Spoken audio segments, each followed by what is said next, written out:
With its diverse features and seascapes, Barbados' 60-mile-long coastline is truly a unique asset. Our beaches are a focus of leisure and recreation for both locals and visitors. In fact, tourism has been the backbone of the island's economic progress for the past 40 years and remains one of the largest growth industries in the world. The industry's continued benefit to Barbados is therefore dependent on providing visitors with an acceptable natural and constructed environment. Development, however, does not come without a price. This includes loss of natural habitats, encroachment on active beaches, poor water quality, and damage to our coral reefs. To address these growing threats, the government of Barbados has embarked on a coastal zone management project in an effort to safeguard the character and special features of the coastline. In October 2012, the first phase of the Whole Town Waterfront Improvement Project began, and Phase 2 of the project, which started on April 15th this year, is expected to be completed on November 30th.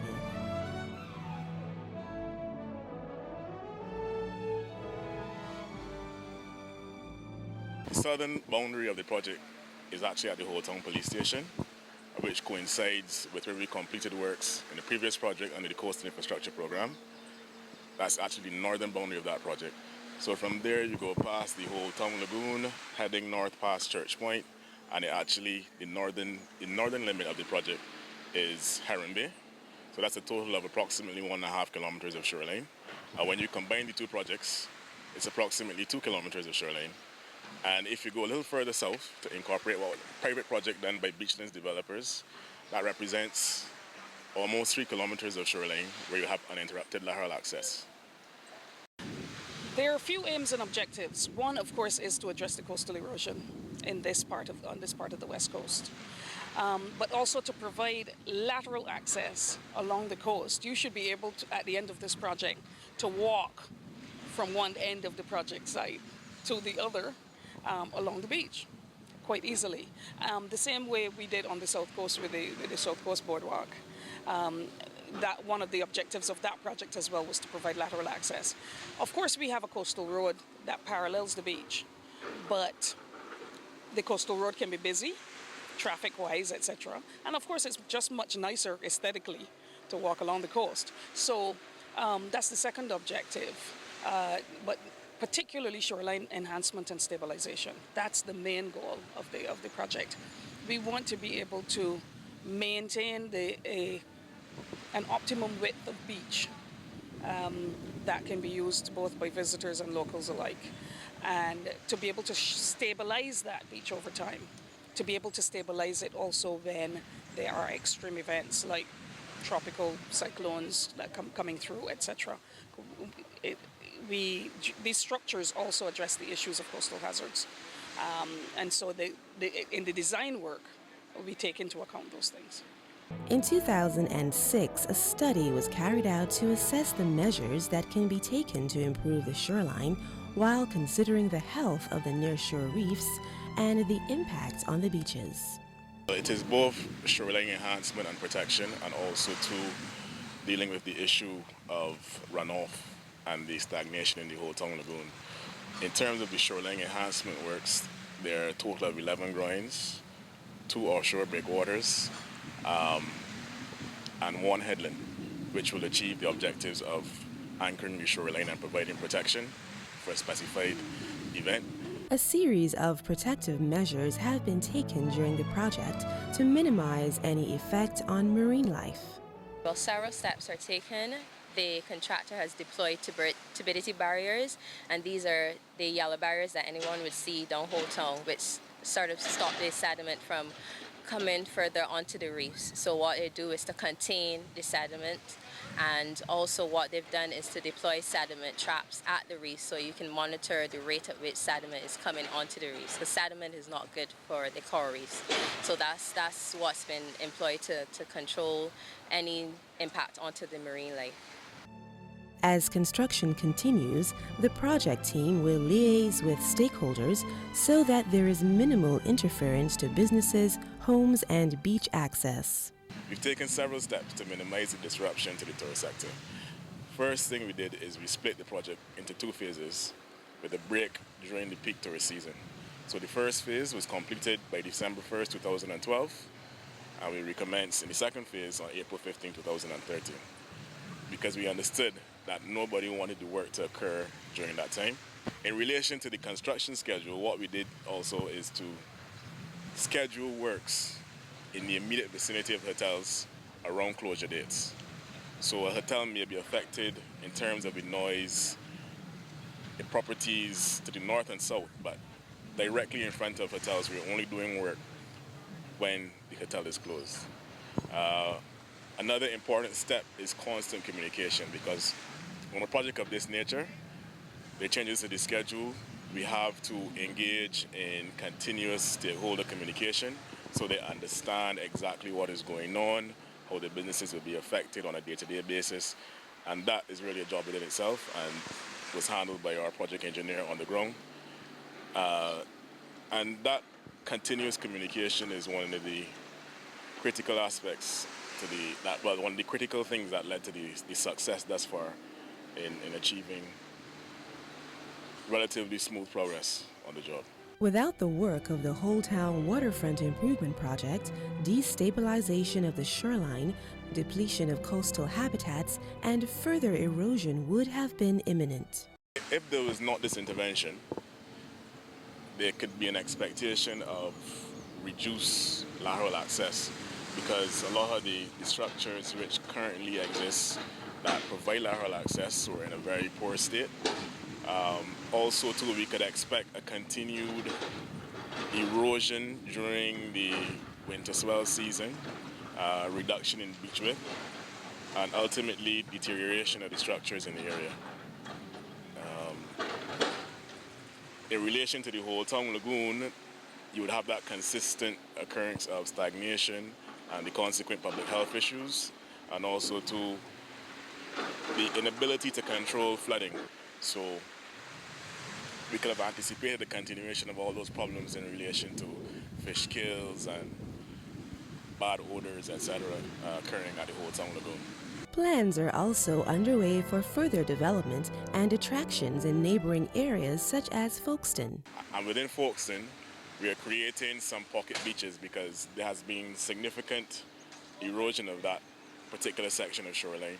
And there are some very sensitive reefs existing within the near shore. So what they're actually going to do is to create 2 pocket beaches to ensure that there's always beach space at Folkestone, and also too you can travel along the adjacent sections to the other beaches within the bays just north and south of the headlands. Of course, waves play a part in causing damage to our beaches. To counteract this, methods are being enforced to aid in the reduction of wave energy. Well, in this project there are 2 breakwaters, and these breakwaters are submerged and they're very wide structures. So the height of these breakwaters and the width and also the slope of these breakwaters are what will help to reduce the wave energy coming ashore. Coastal protection and disaster mitigation are issues which the Coastal Zone Management Unit takes very seriously. As a result, significant consideration has been given to various natural and engineering solutions aimed at making Barbados and its coastal assets more resilient to disaster, particularly with the growing threats of sea level rise, tsunamis, and climate change. With climate change adaptation, what we would consider in a small island state is the rising sea levels. So the design would have incorporated the projected rise in sea levels. Also with climate change, that means an increase in storm intensity, and that for this section of the coast would be storm surge or frequencies of high waves. So the design would incorporate those factors such that we would mitigate against them. The Coastal Zone Management Unit intends to turn its attention to other sections of our coastline which need to be preserved for future generations. We expect that over the next 4 years, because we're into the project already, that we're going to be constructing a boat ramp at Tent Bay in St. Joseph so that the fishermen can haul out their boats when needed a little easier than they can do it right now. There's been a lot of challenges up there with coastal erosion, albeit of a different nature from this, because you're not talking sandy beach. But you also get cliff erosion as well. So we're trying to facilitate them on the eastern side as well. And then in terms of additional projects, we want to look at design work more so than construction work. And at the eastern end of the South Coast Boardwalk, you have the Rockley Breakwater, and then from Rockley to St. Lawrence Gap, we are proposing to do the design work in preparation for hopefully the next project of the Coastal Zone Management Unit. So you do the design work in one project, and you do the construction work in the next project. There are two other beaches that we're looking at for stabilization. One was designed during the previous coastal infrastructure program, and that is Crane.